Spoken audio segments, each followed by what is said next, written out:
observar, nós vamos ler o texto em Marcos 14, e vocês vão observar que o Senhor, nesse momento assim, das lutas, porque a gente tem as nossas lutas, né? Mas no momento da luta, o que vamos fazer? Porque sempre quando falamos de Jesus, nós gostamos daqueles pontos de que Ele está curando, é bom, Ele está multiplicando pães, está mandando pessoas virem a Ele andando sobre as águas, um dos seus discípulos. Ele está andando na rua, e aí daqui a pouco alguém toca nele e diz, alguém me tocou. E o pessoal, está doido? Está doido, Jesus? Na nossa, essa linguagem mais nordestina, está doido, Jesus? Se for lá no norte, que isso, mano? Quem tocou? Está todo mundo te tocando? Ele falou, não, alguém me tocou, porque saiu virtude. E aí aquela mulher foi curada. E Jesus estava indo fazer a cura de uma criança, porque havia uma criança doente. Então, é bom nós ouvirmos esse aspecto de Jesus trazendo bênção para as pessoas. Mas a gente às vezes não paramos, ou paramos às vezes só na ceia, e vamos lembrar da morte de Cristo. Mas antes de Jesus ir para a cruz, teve momentos difíceis para ele. E aí nós vamos ler o texto em Marcos 14, 32.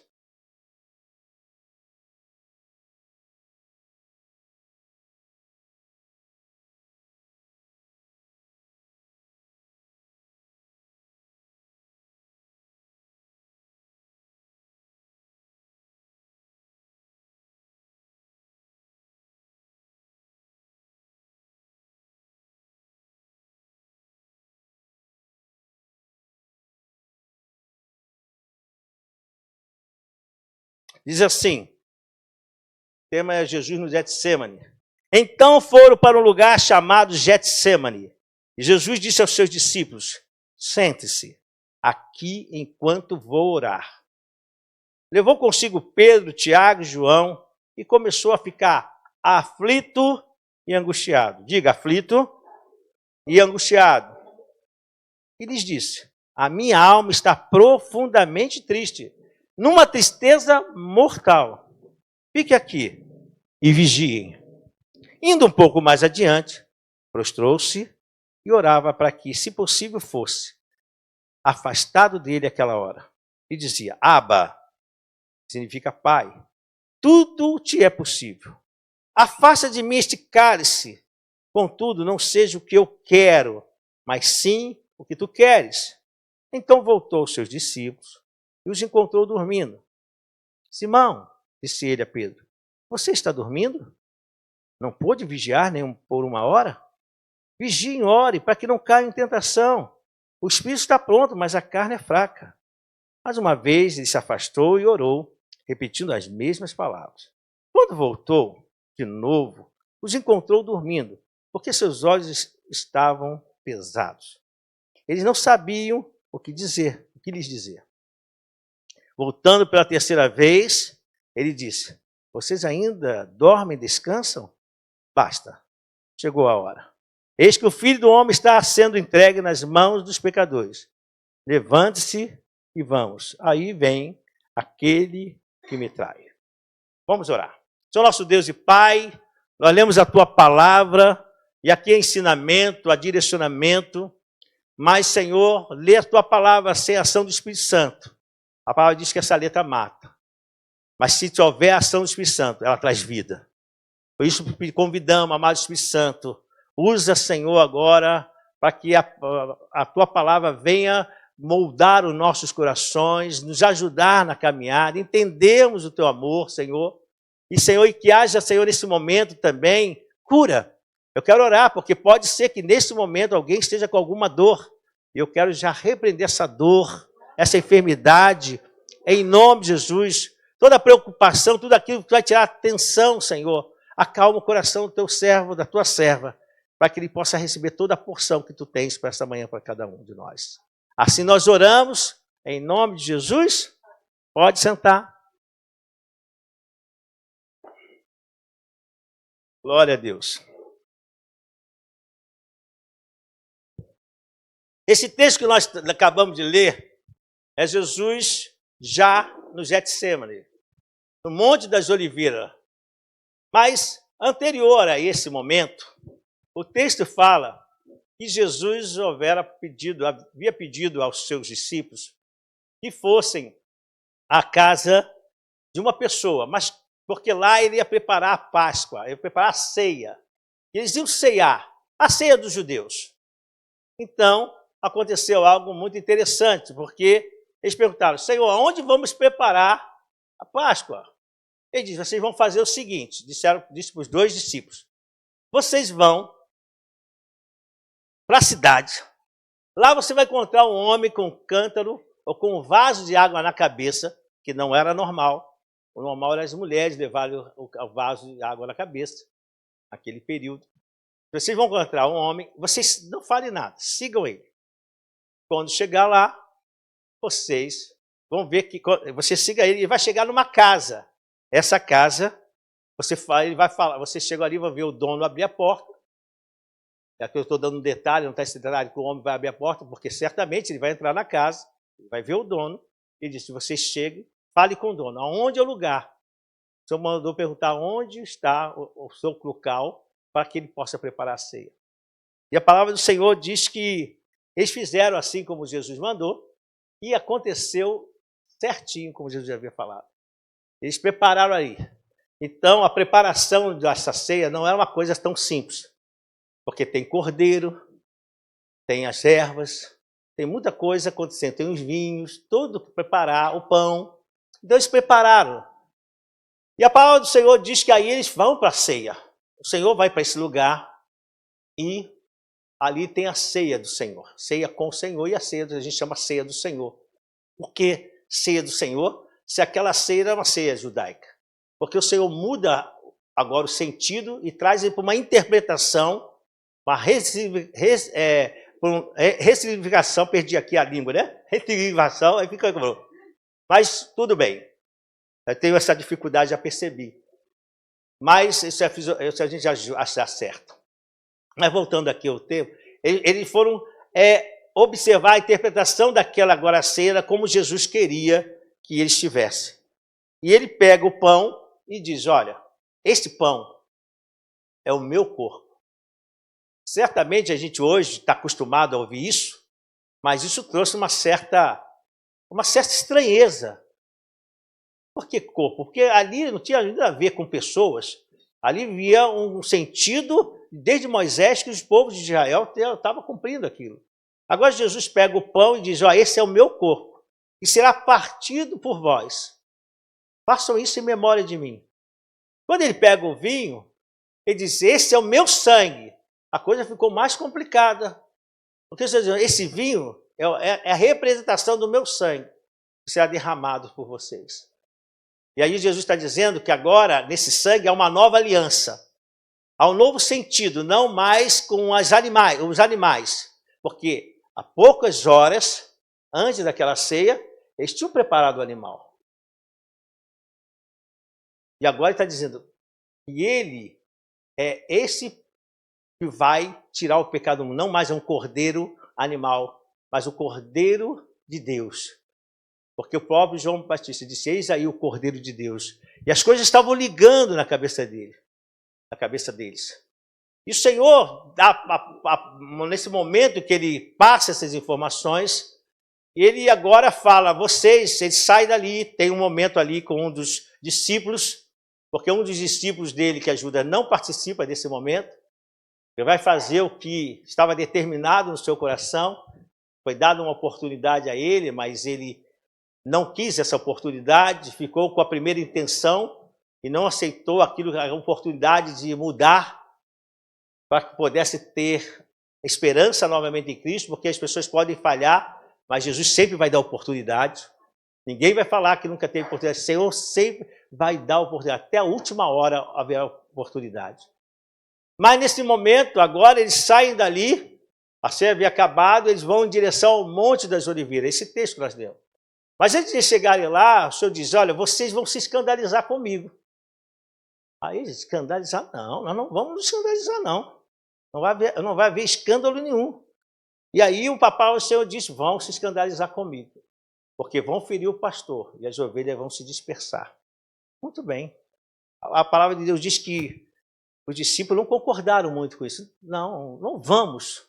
Mas o Senhor foi e chegou no Monte de Oliveira. Esse Monte de Oliveira, por que Monte de Oliveira? Porque havia oliveiras. Esse lugar de oliveiras tem azeite, tem azeitona. Esse lugar também, esse monte, quando você estuda esse texto, você vai ver nos escritos que há um lugar de prensar a azeitona, para que possa extrair dessa azeitona azeite. Então, tudo que Jesus faz tem um propósito. Jesus não saiu da ceia à toa para o Monte das Oliveiras.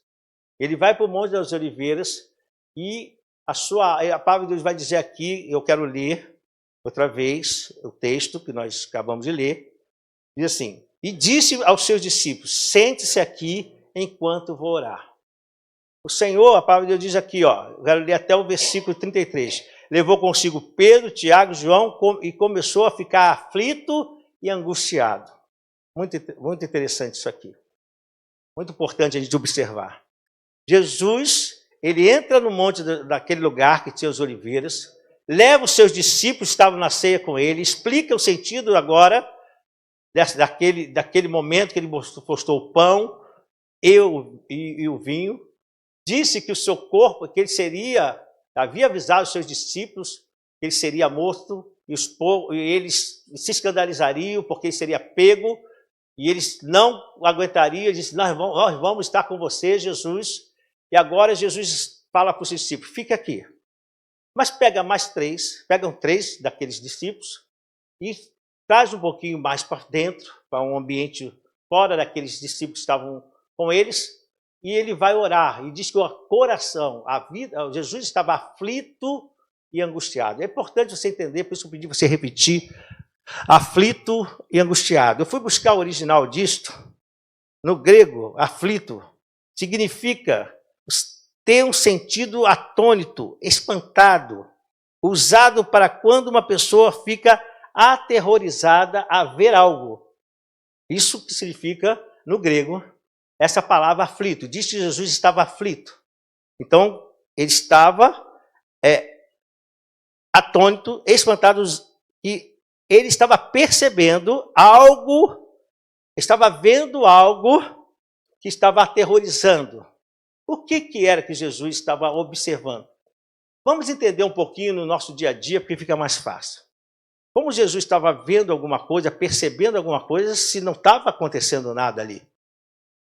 Quando nós temos uma situação que as coisas a gente percebe que não vai bem, ou um filho faz alguma coisa, ou um amigo faz alguma coisa, o que a gente fala? Rapaz, eu acho que isso não vai dar certo, estou vendo que isso vai acabar mal. A gente fala assim, eu estou vendo que isso vai acabar mal, é melhor tu parar, não entra nessa. Por quê? Ele está vendo alguma coisa?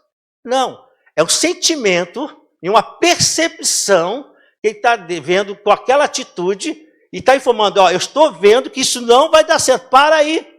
E quantas vezes nós recebemos essa informação, acatamos e fomos felizes porque acatamos aquela informação. O que Jesus estava percebendo é que porque ele estava no lugar de prensa, presta atenção a esse detalhe, está no lugar que tem oliveiras, e essas oliveiras têm azeitonas, e as azeitonas elas entravam numa prensa, e esta prensa tirava azeite. E azeite na Bíblia significa unção, mas tem que passar pela prensa. E a palavra de Deus diz, aí coube a Deus moê-lo. E a palavra do Senhor vai mostrar aqui que também, para depois dar o complemento dessa palavra, diz assim, estava angustiado. E angustiado, no sentido grego, é perturbado emocionalmente. A mente fica confusa, causando um desconforto intenso na pessoa. Então, angústia é um desconforto emocional. Não é mais uma questão que está externa. É um desconforto emocional. Jesus estava aflito e angustiado. Antes de explicar isso, olha um ensinamento que tem aqui. Jesus, o que ele foi fazer quando estava aflito e angustiado? Ele foi orar. Então aprenda uma coisa aqui com Jesus, porque tudo que Jesus faz é para nos ensinar. Quando você estiver aflito, quando você estiver angustiado, você perceber que as coisas não estão indo bem e aquilo está mexendo com o teu emocional, você pode até falar com alguém, você pode até falar com o seu parente, pode falar com alguém da sua família, mas primeiro fale com Deus. É isso que Jesus mostra, fale com o Pai. Busca o Pai e fale com Ele em oração. Jesus foi orar. Ele falou, foi falar com o Pai. O que estava acontecendo ali? Jesus já estava sentindo a pressão, estava sendo pressionado, passando pela prensa, porque a iniquidade, ele já estava sentindo a iniquidade apertando ele. A iniquidade de toda a humanidade, ele não estava sobre ele, mas ele estava sentindo o aperto da iniquidade de toda a humanidade que viria sobre ele. E aflito, porque havia uma incomodação emocional nele. E qual era a incomodação? Ele era santo, ele é santo. Ele é santo. Amém. Quem está vivo. Amém. Então aquele corpo é santo, sem pecado. E no momento que ele começa a sentir o peso da iniquidade, pressionando o seu emocional, sua vida, ele sabe que isso vai afastá-lo de Deus. Isso traz uma aflição. E diz que ele estava muito triste. E a palavra diz aqui, numa tristeza mortal, porque essa pressão vinha de todos os lados. O que Jesus estava sentindo ali no Getsemane já era o começo de um sofrimento já emocional. Amados, eu estava dando esse exemplo, nós estamos em 2023. Lá aproximadamente, no ano 33, aproximadamente, porque tem um cálculo que a gente não pode afirmar ali certinho, né? Porque Jesus nasceu quando marca, tá um errozinho ali, né? Do zero. Mas, nesse período do ano 30, Jesus morreu pelos nossos pecados. Nesse momento, nós que nem existíamos, para pensar nisso, você nem existia, o teu pecado, a tua iniquidade, Jesus já estava sentindo, Jesus já estava sentindo todo o peso dessa iniquidade que vinha sobre ele. Isso é muito amor, né? Porque a palavra de Deus diz que isso tudo com a consequência do pecado, porque não é só o pecado daqueles que ainda viriam, mas o pecado desde Adão. Então, ele era rodeado com um peso muito grande. Por isso diz, numa tristeza mortal. Isso tudo ele fez por amor. Nós sabemos que ele vai à cruz. Ele vai ter um sofrimento físico também. Mas aqui já começa o sofrimento no seu emocional. Mas o que Jesus faz nesse momento? Ele vai orar. Irmãos, paro mais uma vez para observar isso. Toda vez que houver algo que está movendo o nosso coração por uma preocupação muito grande, a gente passa por isso. Mas se Jesus me dê esse exemplo até quando ele está indo em direção à sua missão, ao cumprimento da sua missão, ele deixa o ensinamento para nós discípulos, nós cristãos, que nós precisamos, desde ficarmos desesperados e falando para todo mundo, para e chora na presença do Senhor. E fala para o Senhor. E o Senhor vai orar e deixa os discípulos ali. Vem Pedro, Tiago, João, a palavra de Deus diz, vem Pedro, Tiago, João, um pouco mais, ele se afasta e diz assim, olha, fique aí e vigiem. Orem. Jesus não pediu para orar por ele? Jesus falou assim, fica aí, eu vou ali e ore por mim. Foi isso que Jesus falou? Ele, vigiem, fica aí, vigiem. Sabe por quê? Porque o Senhor está tendo cuidado. A gente às vezes não observa que é um cuidado do Senhor Jesus para os seus discípulos. Porque anteriormente ele disse, vocês vão se escandalizar comigo. E agora na oração ele diz, vocês orem e vigiem. Vocês vão precisar orar, porque vocês vão passar por uma pressão também. Orem. E ele foi orar, e ele fala para o Pai. A palavra de Deus diz que agora ele vai dizer, o texto aqui vai falar, indo um pouco adiante, prostrou-se e orava para que, se fosse possível, afastasse dele aquele cálice. Olha aqui o texto, quando fala assim, indo um pouco adiante, prostrou-se. A outra coisa que é interessante a gente observar é que a gente pensa aqui que esse prostrar é assim, ó. E toda vez que fala, e o sacerdote prostrou-se diante do Eterno. E eles se prostram. E esse prostrar não era nem assim. Eles deitavam, rosto de terra, e prostravam diante do Senhor. E tantas vezes que se escuta isso, a gente fala, é esse prostrar que Jesus fez. Estava lá, chegou e se prostrou, e a gente tem a ideia que ele se ajoelhou-se e orou. Não. Fui buscar o original desse prostrar. O original desse prostrar é cair. O peso era tão grande sobre Jesus, o que estava vindo sobre ele, da iniquidade, que ele cai. Ao cair, ele se prostra diante de Deus. Mas o significado desse prostrar é cair. Jesus estava levando um grande peso sobre si. Tudo por causa do nosso amor. E ele diz, Pai, se for possível, se tu queres, passa de mim esse cara, mas seja feita a tua vontade. Glória a Deus, seja feita a sua vontade. Está aqui. Ele diz assim, Abba.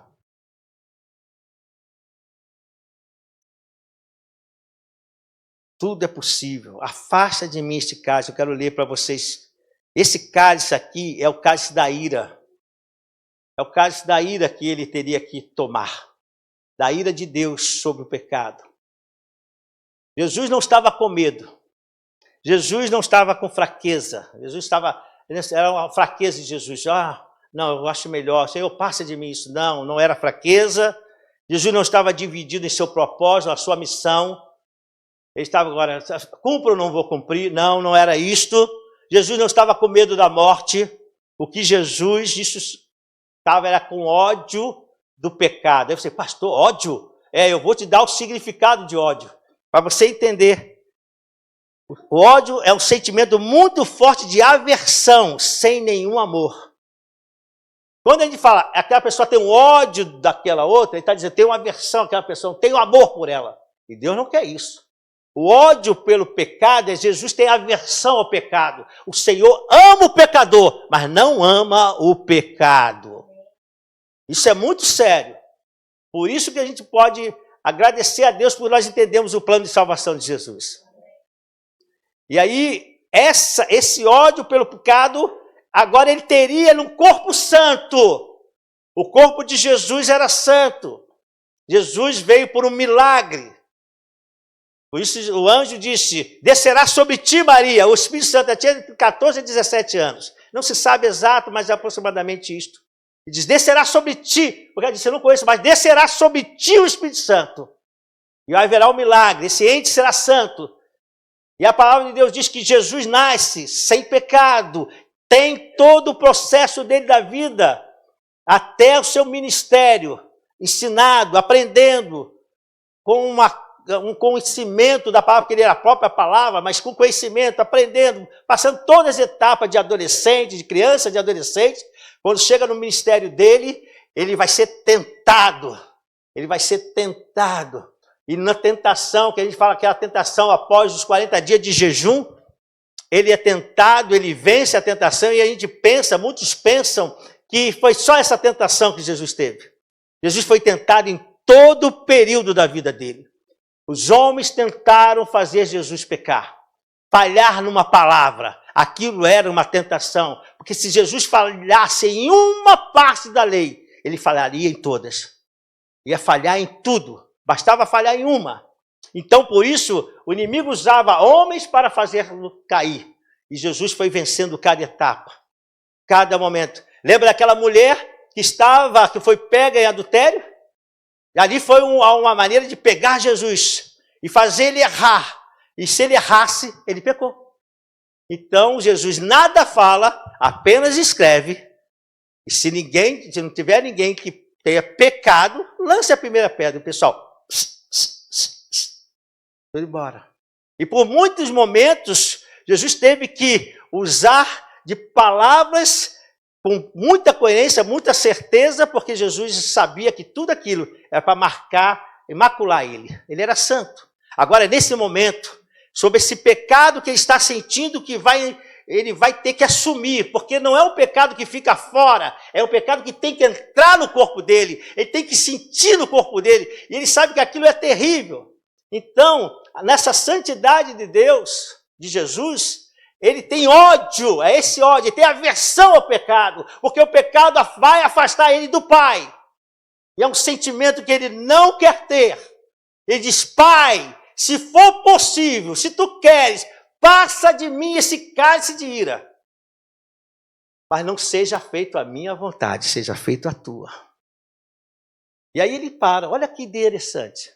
Jesus fala isso, está numa situação de aflição e angústia, e se preocupa com os discípulos. Sabe o que Jesus faz? Para esse momento e vai lá ver como estão os 3 discípulos. E ele chega lá, aí a gente pensa que eles chegaram lá e, pessoal, está dormindo? Gente, acorda! Não, vê o texto. Ele chega assim, Simão, eu entendo que foi assim pela escrita. Ele diz assim: Simão, você está dormindo? É uma pergunta que ele faz. Sabe quando alguém na sua casa está dormindo? Né? E é muito interessante a gente fazer o exemplo que você vai entendendo. Aí está lá, você está conversando, a pessoa acabou, eu dei esse exemplo, quero repeti-lo, você acabou de comer e a pessoa está conversando com você. E tá sua esposa falando. Aí você vai lá para o sofá.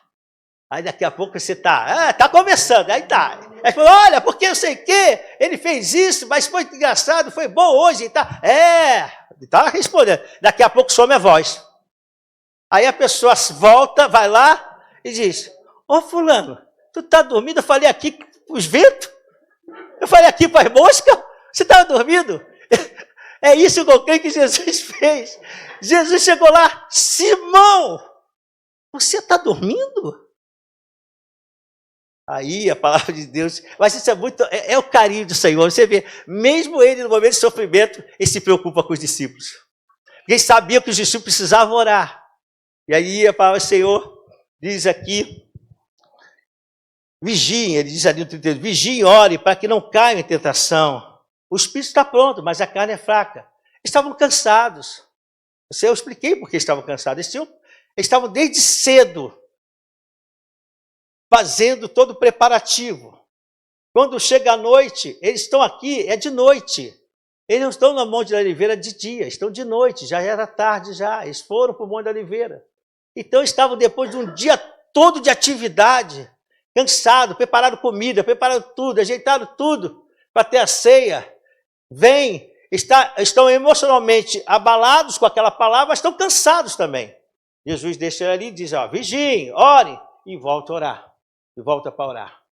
Nesse momento o sofrimento é tão grande que a palavra de Deus diz que ele começa a suar sangue. E Jesus estava passando por nós, às vezes nós não temos a ideia. Quando eu falo assim que Jesus teve essa aversão sobre o pecado, a nossa mente pecadora não consegue entender. A gente não consegue entender. Como é isso? A gente não consegue, porque nós somos pecadores.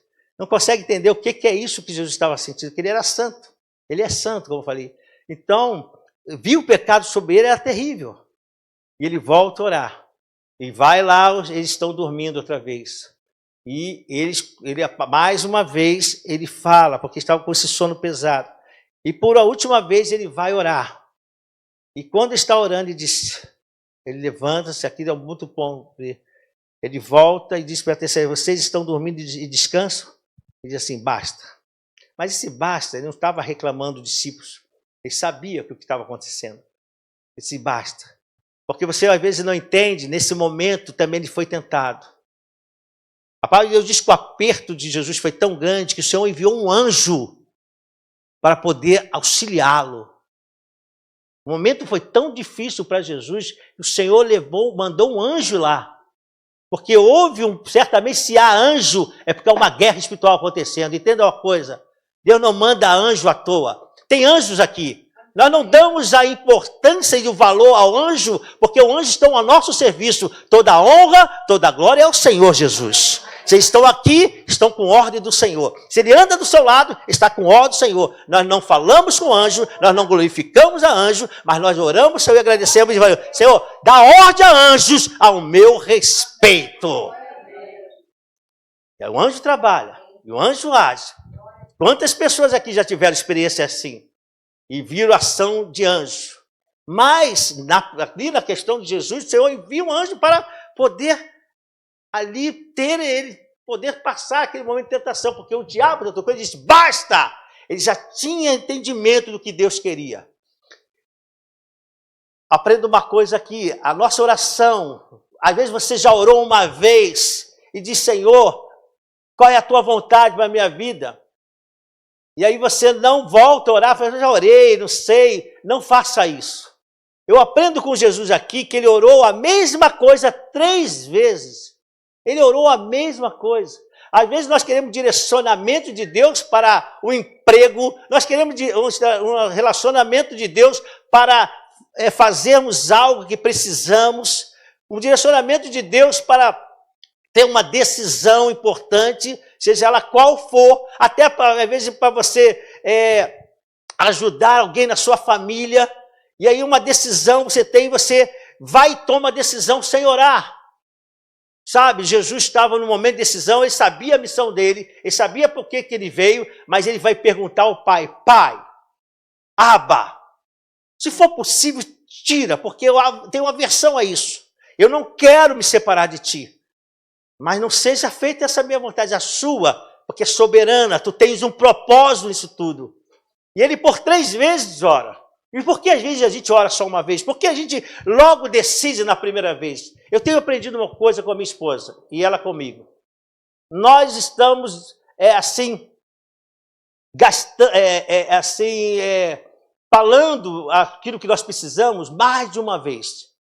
Quando nós vamos decidir uma coisa, eu comecei a fazer isso com ela, ela falou, amor, você já falou isso? Eu falei, amor, eu quero falar outra vez. Ela falou, por quê? Porque quanto mais nós falarmos, mais nós vamos observar os erros ou os acertos que estamos tendo. Ela falou, é assim, então vamos fazer assim. Então tudo que nós estamos decidindo agora, nós não estamos fazendo isso há muito tempo, porque a vida cristã a gente aprende todo dia, irmãos. E a gente tem aprendido isso com o Senhor. E aí a gente vai decidir uma coisa, eu falo com ela, amor, isso, eu acho que vai ser assim. Aí às vezes eu decido, vai ser assim, e assim vai dar certo. Aí a gente vai para a oração. Aí daqui a pouco passa 5 horas, daqui a pouco, vamos para aquele assunto outra vez? É isso. Aí ela falou, já mudou. Eu falei, mudou. Aí daqui a pouco, você pensa, acabou, nós vamos falar outra vez. Aí a gente faz assim, a gente faz o desgaste daquele assunto. Né? E aí a gente, quando chega na 3ª, 4ª vez que a gente faz, amor, Deus agora deu a direção, é isso aqui que nós temos que fazer. E as coisas estão dando mais certo. E eu pego esse exemplo aqui da palavra de Deus, não o meu exemplo, que eu estou aprendendo com a palavra, porque eu já li esse texto muitas vezes, você fala, já li Lucas, já sei. Tem gente que vem para a igreja, vê alguém ler Lucas, lê o Salmo 23, já sei até de cor, desvaloriza a palavra de Deus. Não faça isso. Valorize cada porção, porque ali haverá uma chave, um segredo, uma revelação. Deus vai virar a chave, às vezes na tua mente, daquilo que você está bloqueado. Às vezes é um detalhe, porque Ele vai te livrar do laço do passarinho. E você, Senhor, aquela palavra que você sempre buscou, mas naquele dia, Senhor, entendi. Agora sei o que vou fazer. Isso é um laço. Eu não vou deixar esse laço me prender. Isso vai atrapalhar meu relacionamento, vai atrapalhar a minha comunhão com o meu filho, vai atrapalhar muitas coisas, vai atrapalhar minhas finanças, vai atrapalhar a minha saúde. Às vezes é um laço. E como acontece? É você parar com esse negócio, porque você escuta assim, a oração repetida. Não é assim? É oração sem sentido. Uma oração que a gente não tem entendido, Deus não vai ser glorificado. A gente está falando coisa por coisa, está repetido como uma reza. Você não está colocando Deus na direção. Porque então Jesus não precisava ser, ele falou para não repetir. Se a palavra disse para não repetir, porque Jesus repetiu? Porque tinha uma direção, tinha algo que precisava ter a glorificação do nome Senhor. Jesus não sabia a missão, mas ele queria, essa palavra que ia trazer toda a confirmação. A palavra não diz que Deus falou com Jesus, mas ele disse, basta, já tenho o comando. Jesus se levanta, ele disse, basta, Satanás, não adianta mais me tentar. Porque certamente Jesus passou por uma tentação de parar isso. E aí ele vai para os discípulos, olha, levanta, vamos enfrentar. Ele diz, levanta e vamos. Aí vem o que traz, diz, vamos enfrentar a situação. Sabe, quando você ora, Deus vai te dar força para você enfrentar a situação. As barreiras vão cair por terra.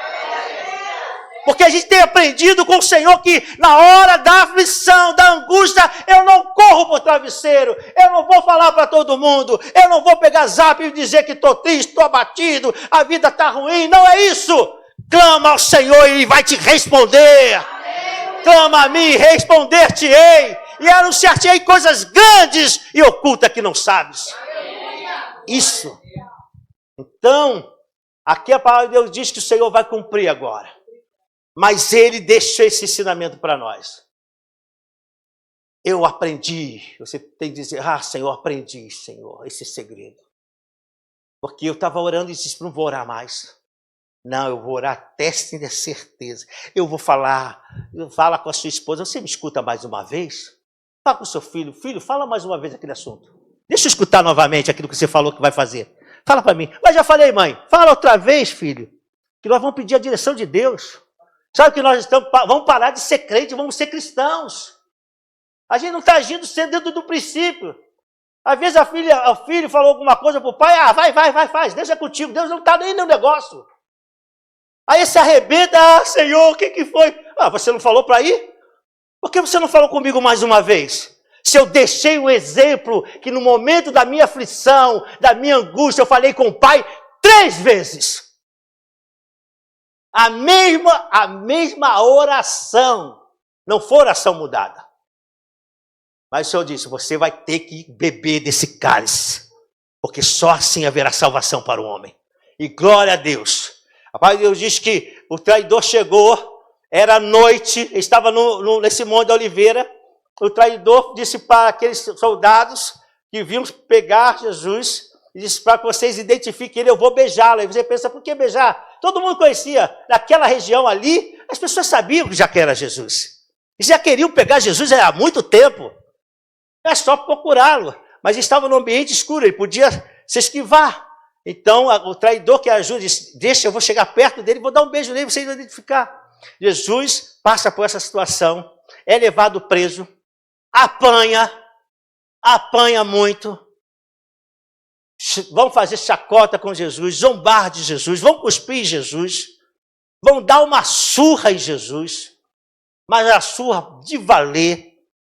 E Jesus está fazendo tudo porque ele disse, eu vou beber desse cálice por toda a humanidade. Ele fez isso por você. E começou lá no Monte de Oliveira. Agora não era mais uma coisa que ele percebia, que estava trazendo uma aflição e uma angústia a ele, porque essa aflição era algo que estava percebendo como estivesse apertando ele a iniquidade. Mas agora a iniquidade já estava começando a vir para o processo. Ainda não estava, porque primeiro estava apanhando no corpo.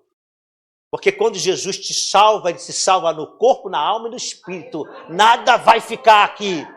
Você diz que quando a trombeta tocar no corpo, você vai ter que... Aqueles que já estão no céu vão vir buscar os corpos dele. Porque Jesus sofreu também pelo corpo. E Jesus vai transformar esse corpo sofrido, esse corpo de doença, esse corpo perecível, e vai transformar num corpo glorioso. Arabaxalamai! O corpo em glória! Ele fez isso por nós. Então, agora ele sofre e vai e levam ele para a cruz. Trocado por um malfeitor. Mas ele doou a sua vida. Ele disse, pai, eu vou. Vamos, levantemos e vamos enfrentar a missão. Ele deixa o exemplo para os discípulos. Tudo Jesus deixa o exemplo. Porque eles vão passar uma aflição. E Jesus vai levantar e eles continuam a missão de Deus na vida deles. E aí Jesus vai para a cruz, é ferido nas mãos, e tem gente, irmão, a gente fala, mas só foi ferido na mão, irmão, tem gente que não aguenta levar, ser aplicado uma injeção no braço. Eu vi um caso de um homem grandão, e ele lá, mamãe, começou a chamar a mãe, e a enfermeira só fazia assim, ele disse, mas eu nem dei. Ela falou assim, eu nem dei a injeção. Ele ficava assim. Aí ela viu o vacilo dele. Aí tirou, aí ele nem percebeu, ela falou, já dei. Quando ela falou, já deu, desmaiou. Pau! Só em pensar que tinha levado a agulhada. Isso é real, essas cenas que aparecem. Mas Jesus foi traspassado pelos cravos. Mas o pior estava para acontecer. E aí isso que ele percebeu lá aqui no Monte de Oliveira, no Getsemane, agora estava acontecendo. Jesus precisava beber o cálice da ira. E para beber o cálice da ira, Jesus tinha que assumir todo o pecado. E ali na cruz do Calvário, ele assume todo o pecado. O seu, o meu e toda a humanidade. Nesse momento, aquilo que afligiu lá no Monte de Oliveira, aconteceu. E ele expressa, ele fala, não com essa voz forte que eu estou, mas agora a realidade que estava acontecendo, ele diz, Deus meu, por que me desamparaste? Deus ama o pecador, mas não ama o pecado. Jesus se fez pecado. Nessa hora, Deus tem aversão ao pecado. E não olha mais para Jesus. É como você entendesse isso. Deus é Espírito. Mas para você entender, é como Deus não olhasse mais para Jesus. E sentiu esse afastamento. Isso é o pior lugar que o homem possa estar, longe de Deus. É esse lugar... Não, às vezes ele fala do inferno e pensa que é Satanás, que a gente tem o maior medo que vai ser para o inferno por causa de Satanás. Não. O inferno é o lugar sem a presença de Deus.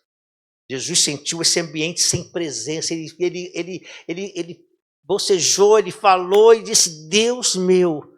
Eu não posso pensar como Jesus falou, porque já estava perto da sua morte. Ele foi para a crucificação 9 horas da manhã, e às 3 horas ainda, até 3 horas ele vai morrer, mas esse período todo de sofrimento, de angústias, a palavra de Deus diz que o sol escureceu, quer dizer, houve trevas, não o sol, mas houve trevas depois da morte de Jesus. Houve uma situação, toda a situação observou aquilo que estava acontecendo, toda a natureza. Mas ele sentiu, o pecado estava sobre ele. O castigo que nos traz a paz estava sobre ele. Amados, a quebra de princípio, o afastamento de Deus, as nossas desobediências, tudo estava sobre ele, as nossas doenças. Por isso eu falo, não era só o pecado, mas tudo que a consequência do pecado traz para o homem estava sobre ele. Todas as dores estavam sobre Jesus. E ele morreu com as nossas dores. O cordeiro tinha que morrer. O sangue tinha sido derramado. Para que aqueles que viessem a crer pudessem ter esperança. Mas sabe o que acontece? Passa o primeiro dia. Passa o segundo dia. No terceiro dia, há uma movimentação naquele lugar. O corpo de Jesus todo machucado foi sarado. Ele não apareceu todo ferido, machucado, com o olho fechado, não. Ele se levantou com o corpo glorioso. Ele venceu a morte. Onde está a morte, o teu aguilhão, a tua força? Jesus venceu a morte por todos nós. Por isso que vale a pena ter Jesus. Porque o sangue dele é derramado por todas as pessoas que creem nele. Porque quando Deus olha para nós, ele nos ama, mas ele não ama o pecado. Então, se ele olhar para nós hoje, afastado dele, ele vai ver o pecado.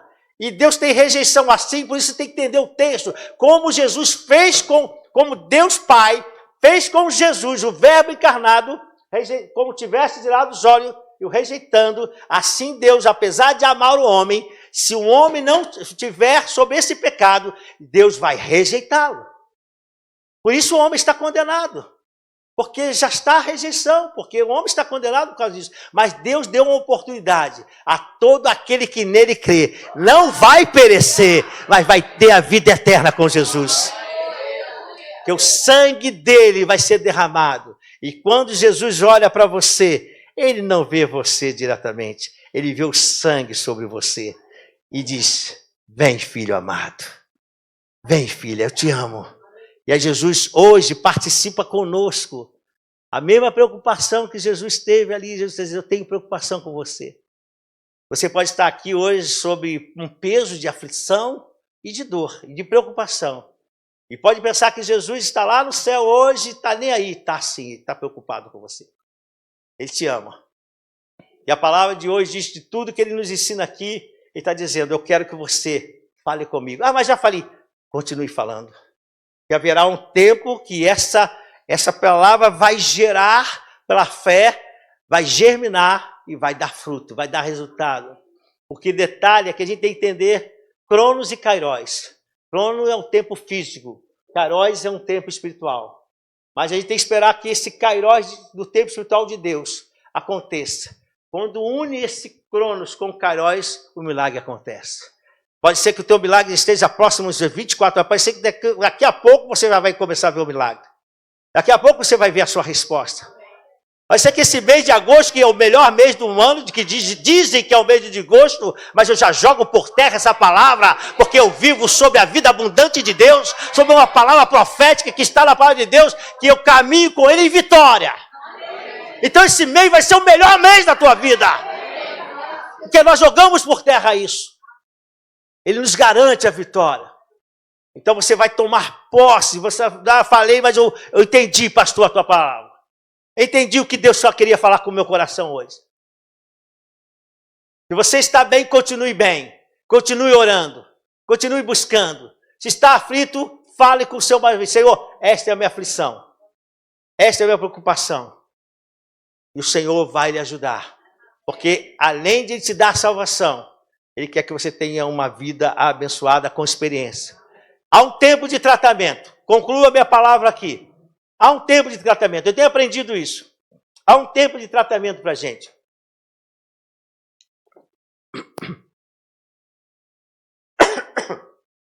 Por quê? Porque ninguém pode tratar outro antes de ser tratado. Então, para que Deus me use, para que Deus me use como canal de bênção na minha família, no meu trabalho, nos lugares que eu passo, Deus primeiro trata a gente. Porque Deus não trata alguém, Deus não deixa alguém doente tratar o doente. Você precisa ser tratado por Deus. Pode ser que esse tempo de aflição, de luta, Deus está te tratando para uma bênção maior. Esse momento de aflição de Jesus, Deus diz, o meu querer é este, mas espero que vá acontecer. É como Deus, eu espero que vá acontecer. Por isso, ao terceiro dia, o grande milagre aconteceu. Então, confie em Deus. Senhor, posso não estar entendendo agora, mas eu vou colocar o meu pedido a Ti. Eu vou colocar o meu clamor a Ti. Eu já orei 30 vezes, ora 40. Mas ora com propósito. Ora com intensidade, ore com fé. Porque às vezes nós estamos orando sem fé. Eu estou lendo o livro A Oração do Justo. Esse livro ensina a respeito de nós orarmos com a intenção certa. Às vezes fazemos pedidos que não vão dar resultado e não vão dar resposta, porque às vezes nem cremos que aquilo vai acontecer. Às vezes estamos orando que nem cremos. Estou orando por quê? Tem que orar. Deus não vai responder. Tem que haver o objetivo e glorificação do nome do Senhor. E hoje você vai tomar posse disso. Amém. Jesus já fez por você. Jesus se preocupou com os discípulos, foi para a missão, cumpriu a missão e vivo está. E hoje Ele está aqui, através do Espírito Santo, para mudar as nossas vidas, para dar um entendimento espiritual para os resultados, e não deixar que as tentações e que as palavras, que as ações, assim como Jesus foi tentado, atrapalhasse a missão e o propósito de Deus na vida dele. E você não vai deixar que o propósito que Deus tem na tua vida, aquilo que Ele prometeu, eu tenho falado essa palavra, e eu tenho sentido de repetir, aquilo que Deus tem dado como propósito na tua vida, você ser uma bênção, você ser canal de bênção para outras pessoas. Às vezes Deus quer te usar, não é só para ganhar dinheiro, porque a pessoa só fala em dinheiro. Dinheiro não é a preocupação do reino. A preocupação do reino é encontrar filhos saudáveis, filhos com propósito de gerar vida. Vida, outra vida, aquilo que eu recebi, se a bênção do recurso gera vida a alguém, testemunha a alguém, aí Deus vai abençoar você. Às vezes estão pedindo a Deus riqueza, recurso, e Deus diz, isso não vai gerar bênção. Aí Deus tem que tratar, tem que nos ajustar, para Deus dar entendimento para que haja liberação. Porque tem que gerar tudo o que acontece na vida, tem que ser testemunho para a honra e glória do Senhor. Então você vai tomar posse disso. Senhor, eu vou fazer a oração correta. Eu não estou nesse tema desse problema tão grave. Mas se você está ou não está, oração você tem que fazer. E você vai colocar hoje diante do Senhor essa oração. É isso que nós vamos fazer. E eu quero fazer uma pergunta a você. Você que está aqui. Pode estar estando visitando, estar aqui mais tempo. Isso não importa, porque o que importa é se você se sente cristão. Porque muitos estão dentro da igreja e só estão sendo crentes. E por isso as suas vidas estão sendo abaladas, porque qualquer coisa, você pode crer em qualquer coisa. E até crer que não vai conseguir receber. Mas um cristão, ele fica dentro da palavra. Não que ele é melhor, mas ele quer, eu quero viver essa palavra. Eu quero viver o que a palavra de Deus diz para mim. Eu quero confiar no que Jesus deixa como exemplo para aqueles que seguem a Ele. Então eu quero perguntar algo a você. Você que ainda não entregou sua vida a Jesus. E pode ser que nessa manhã tenha alguém aqui que nunca entregou a sua vida a Jesus. Segue a Jesus, crê em Jesus, mas não entregou a sua vida a Jesus. Deixa eu falar uma coisa a você, é um grande perigo. Porque a única coisa que vai poder você ter um dia um encontro nos céus, porque as pessoas falam, eu estava conversando com uma pessoa aqui, que está fazendo um trabalho aqui da igreja para fazer nosso painel aí, e então a gente vê que falar de Jesus, muita gente fala, mas não é o nosso Jesus. Mas o Jesus que pode salvar você é aquele que foi na cruz do Calvário, morreu na cruz do Calvário, ressuscitou e vivo está. Filho de Deus, o Espírito Santo age. Mas ele quer entrar no seu coração. E se você não tiver o sangue de Jesus, não adianta falar que todo caminho leva a Deus. Porque pode chegar até a Deus, mas não vai ficar com Deus. Porque Deus tem aversão ao pecado. Se não tem sangue, não fica na presença dele. E se você ainda não fez isso, eu quero te convidar hoje a fazer isso. A orar comigo. E eu peço à igreja para fechar os olhos. Para baixar sua cabeça, mesmo sentados. Vamos orar ao Senhor. E se você ainda não tem essa experiência com Deus, você vai dizer, Senhor, eu estou seguindo, eu estou indo, eu acho bonito, eu acho legal estar entre os cristãos. Mas Jesus quer que você tenha uma experiência tremenda e profunda com Ele. E eu quero fazer essa oração com você e você pode repetir daí comigo. Se você desejar fazer essa entrega para Jesus, faça essa oração assim comigo. Senhor Jesus, eu entrego nesta hora a minha vida a Ti. Eu tenho seguido o Teu caminho sem entender realmente o plano da salvação. Mas hoje eu quero, Senhor, reconhecer que Tu morreste na cruz, no meu lugar. E os meus pecados são perdoados pelos méritos de Cristo. E eu sou aceito novamente a Deus. Por isso, Senhor, eu Te recebo como Senhor e Salvador da minha vida. Escreve meu nome no livro da vida e me faça uma nova criação em Deus. Assim eu oro em Teu nome. Amém.